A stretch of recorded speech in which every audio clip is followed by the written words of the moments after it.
The screen behind me was filled with deployment timelines and server migration protocols, but all I could hear was the relentless buzzing of my phone.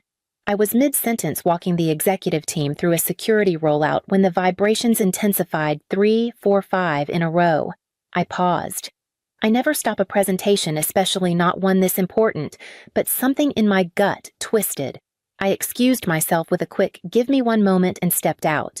In the hallway, I unlocked my phone and stared. The first message was from my mother. "You're not invited. Serene doesn't want you there." I blinked, thinking I'd misread. The next message rolled in as if on cue. "There's been a change of plans. Serene feels you've been making the wedding about yourself. Caleb's parents offered to help, but they asked for a drama-free day." My hands trembled. I scrolled further. "Please don't overreact. She just wants this day to be perfect. We hope you can understand. Understand." After covering the venue deposit, after paying for the catering photographer rentals over $98,000 in expenses, each one transferred from my account, with the quiet hope that maybe, just maybe, it would bring us closer. And now I was being erased, sanitized from the day I'd made possible. I felt the pressure build behind my eyes, but forced myself to stay upright. My pulse thundered. I texted my mom back one word. Why? Her typing bubble blinked for a long time before disappearing entirely. Back inside the conference room, the air felt heavier. I picked up the clicker and finished the presentation autopilot in full control. No one noticed the shift. Or maybe they did, but no one asked. That night, I sat on my couch, the messages still open. My jaw clenched. I wasn't just excluded. I was discarded. And for the first time in my life, something inside me didn't wilt. It burned. In our house on Rosewood Street, roles weren't assigned, they just happened. Serene got the sparkle. I got the clipboard. When the pipes burst during a winter freeze, it was me who Googled emergency plumbers while Mom paced. When Dad forgot the electric bill again, it was me who called the utility company and arranged a payment plan. I was 12. Serene's still figuring herself out, Mom would say whenever I pointed out the imbalance. You've always just known what to do. I began to wear competence like armor even when it pinched. Serene floated through school on a cloud of last-minute extensions and charm. I stayed up rewriting essays, color-coding notebooks, building systems where none existed. She twirled through cheer practice. I volunteered for science fairs and filed FAFSA forms by myself. By the time I graduated valedictorian, no one was surprised, just relieved I hadn't let them down. I left for college in Seattle with 2 duffel bags and a silent promise I'd never rely on anyone the way everyone had relied on me. 4 years later, I walked across the stage summa cum laude with a job offer already in hand. I worked late, saved aggressively, and lived in a studio apartment with paper-thin walls while others popped champagne with their first paychecks. When our startup sold, I woke up a millionaire. No announcement, no luxury car, just a quiet account balance and the first breath of space I'd ever known. That's when the calls started. Dad's car needed replacing. Mom's hours got cut. Serene's lease ended badly. I helped every time, not because I was asked, but because I'd been trained to anticipate the ask before it came. So when Serene got engaged, helping with the wedding felt like another unspoken expectation. It started with a phone call at midnight. Serene's voice was breathless buzzing. "Talia," he proposed. On a boat, at sunset. It was perfect. I was groggy but happy for her. She sounded like she'd stepped out of one of those Pinterest boards she used to scroll through in high school. She said she wanted a small wedding, intimate, charming. Then she mentioned the Griffin Estate, a venue I knew started at $50,000 just for the basics. "Don't worry," she rushed to add. "Caleb's parents are considering helping, and I know Mom and Dad can't do much, but we'll figure it out. Maybe just help with some of the small stuff." I said yes without asking for details. I always said yes. 2 weeks later, she slid a spreadsheet across the table during brunch. It was color-coded and terrifying. The total budget, $120,000. Small stuff apparently included the entire venue deposit photographer catering and a dozen other essentials. "We're just waiting to hear back from Caleb's parents," she said, eyes soft with practiced helplessness. "They're not fully on board yet.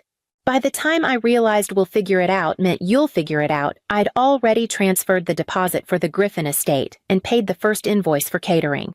The calls kept coming. The florist needed a rush deposit. The designer dress she fell in love with was being discontinued. The band Caleb loved suddenly had an opening if we moved fast. Each time it sounded like an emergency. Each time it sounded like only I could save the day. I made spreadsheets, tracked receipts, and convinced myself that once the wedding was over, I'd be able to breathe again, that they'd remember I made it all happen. But somewhere between the third invoice and the fifth urgent Venmo request, I stopped being a sister and started being a silent business partner, one who was never in the photos but always footing the bill. And when I finally asked what Caleb's family was contributing, Seren hesitated. They're unsure. They said maybe later. It's just a stressful time. Apparently, it wasn't stressful enough for them to miss the spa retreat they'd booked for her bachelorette weekend. It started small, a group chat I wasn't added to, a florist meeting scheduled during my quarterly review, a cake tasting I learned about from a tagged photo on Serene's Instagram story. Each time I asked, she had a reason. I didn't think you'd be free. I figured Mom could go instead. I meant to tell you it was super last minute. I wanted to believe her. I told myself she was just overwhelmed. But as the weeks went on, the pattern hardened. I was footing the bill for decisions I wasn't invited to make. I kept showing up anyway, adjusted my meetings, took early trains, tried to insert myself back into a process that had quietly moved on without me. One afternoon, I swung by a boutique hotel near Serene's apartment to drop off printed contracts she'd asked for. I stopped by the cafe for a coffee and spotted her 2 tables away, deep in conversation with her maid of honor, Kendra. I froze when I heard my name. She's being such a control freak, Seren said, not even lowering her voice. Just because she's paying doesn't mean it's her wedding. Kendra sipped her latte. Yeah, but at least you're not going into debt, right? Seren gave a little laugh. I mean, small price to pay for her spreadsheets and passive-aggressive comments. I just wish she'd send the money and stay out of it. I backed away before they saw me, hands shaking. That night, I stared at the color-coded budget I'd spent hours organizing, suddenly unsure who I'd built it for. All this time, I thought I was helping, supporting, being the sister who shows up. But it turned out showing up was the problem, and the next week it got worse. The message came during our Monday stand-up, buried between Slack notifications and code deployment alerts. A cousin on Caleb's side, someone I'd barely spoken to, texted me. Hey, sorry to hear you're not coming. Hope you're feeling better? I stared at it, confused. Then a second one. Seren said you've been having episodes. I didn't know things were that bad. My hands went cold. Episodes. I called my mom on my break. She answered on the third ring, already bracing. Talia, I was going to call you tonight. What did she tell them I asked? There was a pause.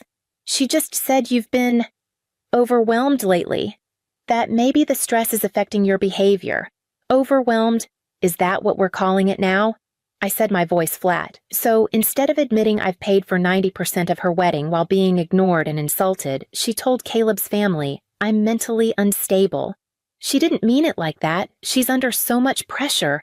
Talia, Mom said softly, like that made it better. Caleb's parents are finally warming up to the wedding. She's just afraid something will ruin it. Something like me. Silence. I'm not the problem, I said more to myself than to her. The problem is she's been lying to everyone, including you, and you'd rather protect the fantasy than admit it. Sweetheart, it's complicated. No, it's actually not. I hung up before she could say more. I stood there in my office staring at my reflection in the dark monitor screen, and something inside me shifted. Not anger, not sadness. Clarity. They were never going to see me, not unless I stopped making it so easy to disappear. And the next morning, I did something none of them saw coming. I didn't sleep that night. I sat at my kitchen table with a mug of cold tea and the glow of my laptop screen, surrounded by printed contracts, email threads, and spreadsheets I knew by heart. I had receipts for everything: venue, deposit, catering, florals, the photographer, the rentals. 55 planning files color-coded and obsessively updated over the last 6 months. All of it sat in folders labeled Serene and Caleb Wedding, I opened a new document and typed 3-column headers: pending payments, cancelable services, non-refundable. I went line by line, mapping every dollar. No anger, no crying, just clarity, surgical precision. I started with the venue. The Griffin Estates contract had a partial refund clause if canceled more than 72 hours in advance. I called the coordinator, Susan, someone I'd spent months emailing back and forth. "Hi, Susan. This is Talia Rowan. I need to cancel the reservation." There was a pause. "Oh, may I ask why I'm no longer attending the wedding I paid for, and I can't keep supporting it?" To her credit, she didn't push. She walked me through the cancellation, processed the refund, and even offered to send a statement for tax purposes. Next came the florist, the DJ, the rental company, the bartending staff. One by one, I reversed everything I'd set in motion. Most of the vendors were understanding. A few already knew. Apparently, word had spread fast. "You're not the first," the photographer told me quietly, "but you might be the bravest." By early evening, I had completed every cancellation I could. I transferred the partial refunds into my savings account and logged off. Then I went to the shared planning folder, the one everyone had access to, but no one had contributed to. I downloaded it all, backed it up, and deleted it from the cloud. Gone. Every seating chart, every quote, every spreadsheet. I closed the laptop and exhaled. I hadn't realized how much space it all took up physically, mentally, emotionally. For the first time in months, I felt weightless. And then my phone rang. I didn't need to look to know it was Seren. The second I answered, she was already mid-scream. "What the hell is wrong with you?" Seren's voice cracked through the phone. "The venue just called. The florist's canceled. Everything is falling apart, and it's your fault I didn't flinch. You made it clear I wasn't welcome. You're ruining my life because of your jealousy." "No," I said quietly. "I'm reclaiming mine. You wanted a perfect wedding without me, now you have neither." She sobbed, then hung up. 5 minutes later, my mother called. I let it go to voicemail. Then came my father and a string of texts I didn't bother to read. I blocked them all. Not out of anger, out of self-preservation. I opened a browser window and searched for cabins on the Washington coast. Found one tucked into the trees near a stretch of beach I remembered from a road trip years ago. No Wi-Fi, no service. Just silence. I booked it for a week, packed a duffel, and left it the next morning before the city even stirred. No announcement. No explanation. By the time they realized I was gone, I was already on the ferry, wind in my face. Phone turned off, watching the shoreline fade behind me. There was no revenge in my heart. Only quiet. Only space.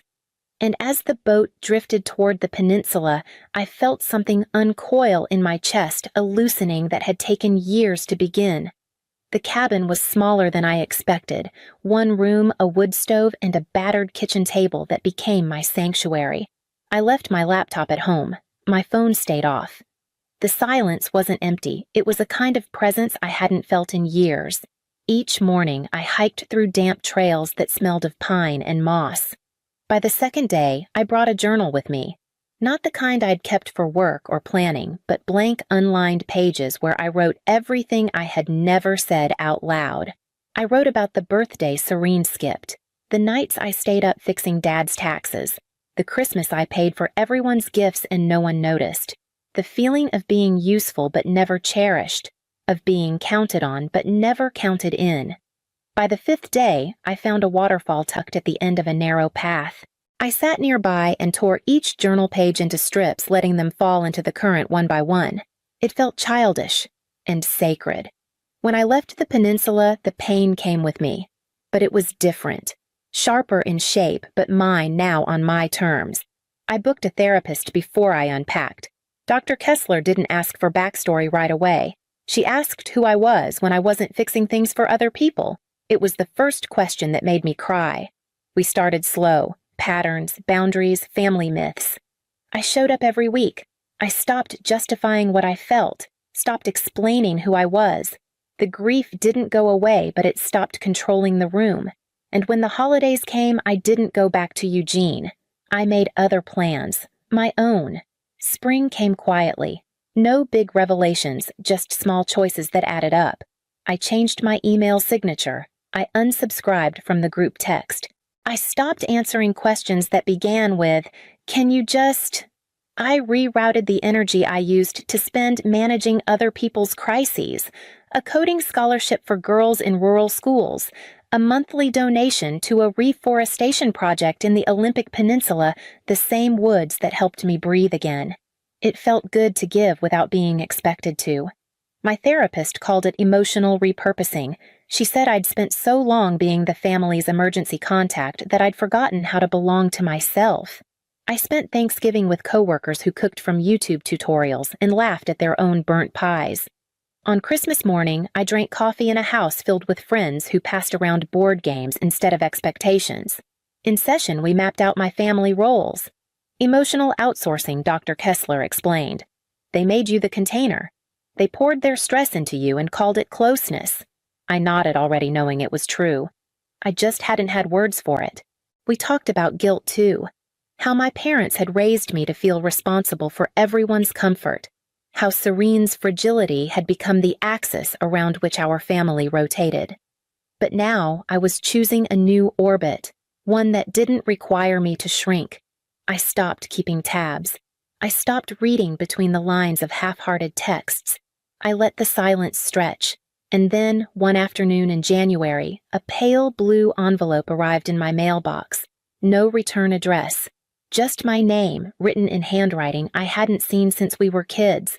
The envelope was soft at the edges, like it had been carried around for days before being mailed. Inside was a simple card. No flowers, no embossed script. Just Serene's handwriting, smaller than I remembered.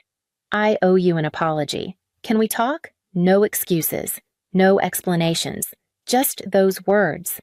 I read it twice before setting it on the windowsill. It stayed there for 3 days until I finally texted her Tuesday. 3 p.m. Grace and Finch Cafe. She replied with a single, "I'll be there." I arrived early, ordered mint tea, and chose a table near the back. When Serene walked in, I barely recognized her. Gone were the heels and curated waves. She wore a gray sweater and no makeup, her hair pulled into a messy knot that didn't look deliberate. "I'm not sure where to start," she said after we sat. Her voice wasn't shaky. It was quiet. I didn't answer. I waited. "I've been in therapy," she said. "Since October. Caleb and I are divorcing. He didn't do anything wrong exactly. I built my whole identity around someone else's approval. His, yours, Mom's.